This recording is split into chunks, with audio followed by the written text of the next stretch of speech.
and this is the last thing I'm going to mention that I think is so important. It's why I started my channel.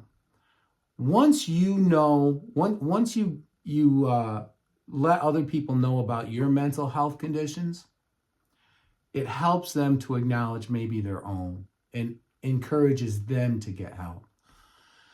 Especially if you maybe are kind of on the other side and you've basically recovered from your mental health condition.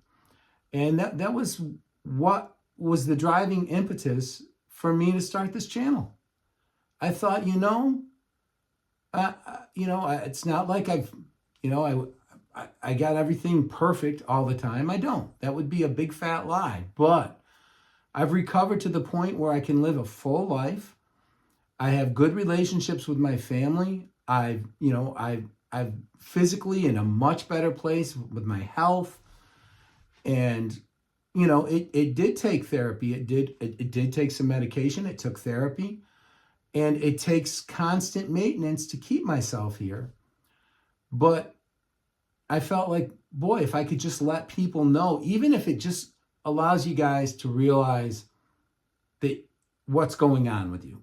Because I know, especially something like intrusive thoughts or, some of the weird things that happen with anxiety, you can start thinking you're losing your mind or something even worse than that.